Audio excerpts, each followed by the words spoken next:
Putin is direct talks with Ukraine. Holy shit. Russian President Vladimir Putin appears to have shrugged off demands for an immediate unconditional ceasefire starting tomorrow. European leaders and the U.S. are trying to put pressure on Putin to agree to the month-long ceasefire. And the hopes, of course, is to bring an end to this 3-year-long war. Yesterday, Putin proposed direct negotiations, but he wants them done in Istanbul. And on Thursday, he made no mention of the ceasefire. Responding to Putin's speech, Ukrainian President Volodymyr Zelensky said it's a positive sign that Russians have finally begun to consider ending the war. That's good. And that Kyiv is ready for direct talks with Russia. CNN has Seb Shukla. He's following the latest in London. I sure hope this happens, bro. This shit's been going on for 3 fucking years. And we're going to start That's a long with Nick time. Walsh. He is in Kyiv. And Nick, think about how many billions of dollars got wasted over this shit. My producer told me that, you were kind of out of the camera lens because there is a threat that's happening now that's in direct context of this ceasefire discussion. Yeah, I mean, it's not uncommon here for there to be air raid sirens. We had some early this morning. We've had some in the last 10 minutes. This, though, specifically the Ukrainian Air Force warning of a ballistic missile. He said I'll meet with Putin on Thursday? Kiev. Oh, my God. Yeah, as I say, not uncommon. Every night, Ukraine, that's huge. with the exception of a couple of nights during Russia's unilaterally declared ceasefire in which they continue front-line fighting. Every night, Ukraine is hit by Russian attack drones and often ballistic missiles too. So that's just some context, though, for this discussion of diplomacy, which at times can feel very ethereal and detached from the gritty reality here of missiles being fired often at civilian areas. Damn. So where we are today is a European demand with Ukraine and with US backing for a 30-day unconditional ceasefire has not been accepted at this point by Russian President Vladimir Putin. And indeed, in very late night comments early this morning, he talked about how Ukraine hadn't honoured previous ceasefires. Ukraine says Russia has indeed. There's evidence, frankly, that these have been very rocky when they've been declared unilaterally, certainly in terms of Moscow's adherence to them. He talked too about the need for direct negotiations between Ukraine and Russia and gave a date for that, Istanbul, on Thursday. Now, none of that is new. There have been talks between some parties in Istanbul in the past. And indeed, I could see that the idea of direct talks doubt. between the two countries has been agreed to in different types of wording by both Kiev and Moscow. So what Putin, I think, is suggesting is another diplomatic phase here in a country and a capital, in Istanbul, a city where indeed we've seen diplomacy before. But we've heard from the French President Emmanuel Macron, who did a lot of the lifting to get us to this point of the demand for a ceasefire, speaking to President Trump in the past days many times indeed. He called this, suggested this was another delaying tactic. He said in a tweet and a post on social media that there must be a ceasefire first, that you can't have negotiations while civilians are indeed being shelled.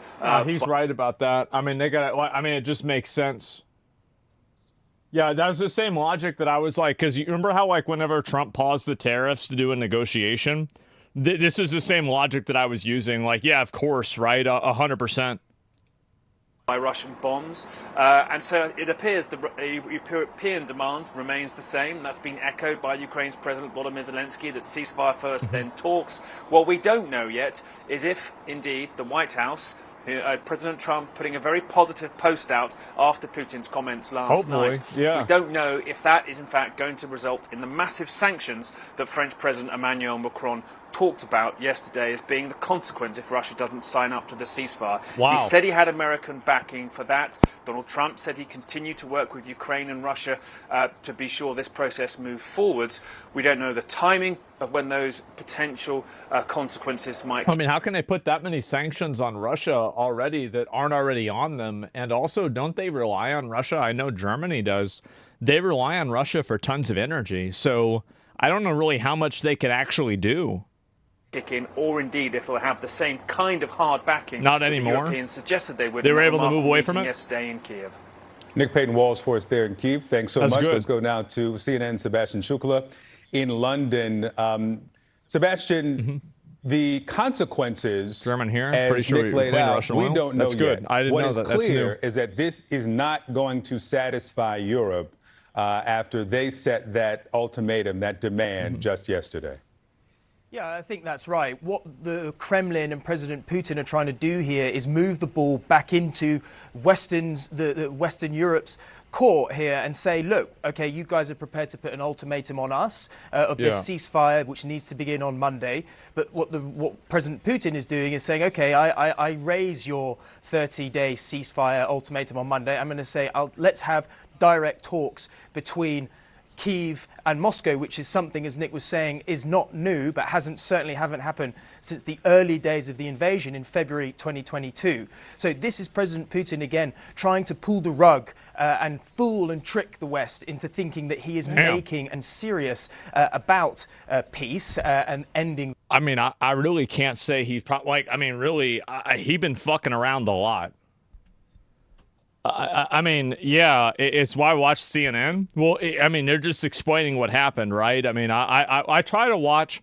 People always criticize. It's funny because like people criticize me for watching Fox News, and then when I watch CNN, people criticize me for watching CNN. I think some people just don't want to hear things they disagree with. That's all.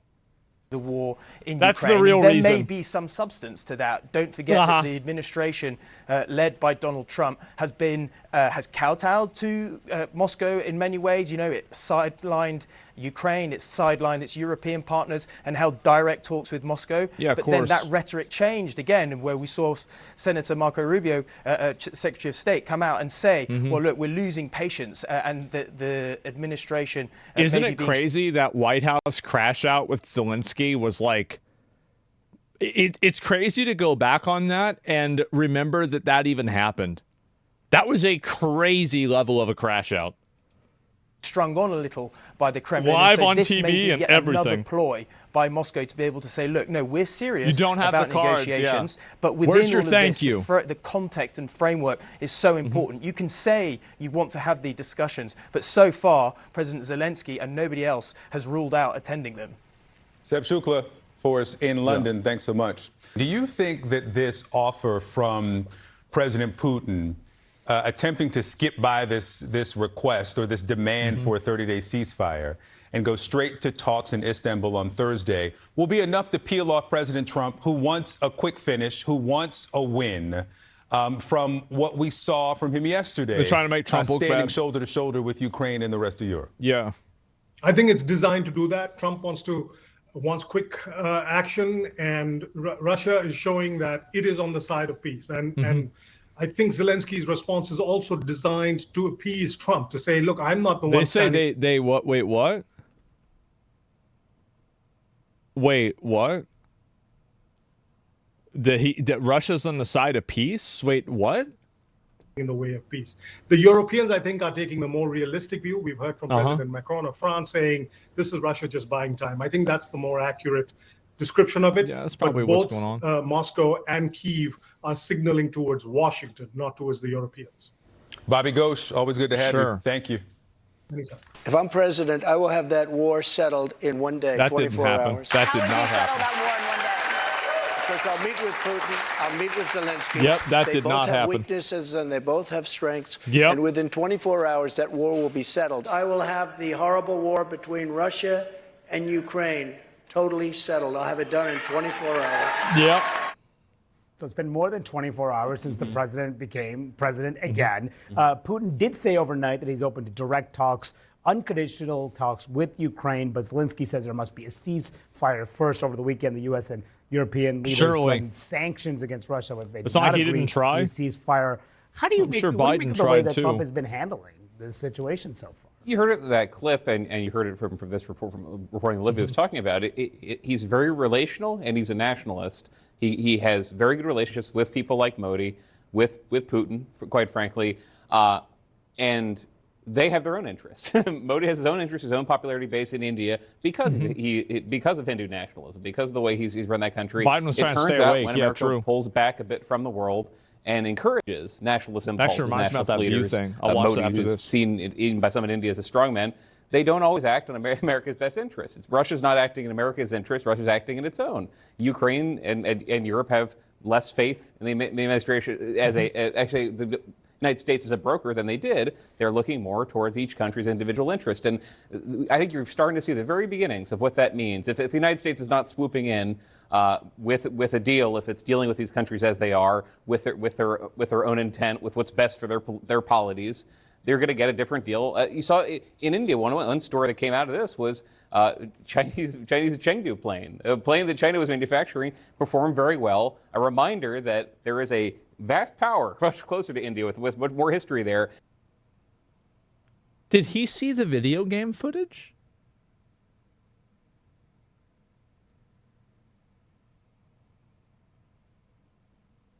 Oh, jeez. That has its own influence growing in the region because America's pulling out. So there are a lot of complications that are harder than getting a deal one day because you're friends with the president or the prime minister. Sure, right. Okay, well, there it is. And this guy's a comedian, right? Yeah, India and China are friends. Yes. Oh, my God. Armor's got another victim. Wow, bro. Like, how do you play this shit? And, like, I don't even know how you do this. Like, this is unbelievable how this fucking happens. But I guess this is the way the world is now, right?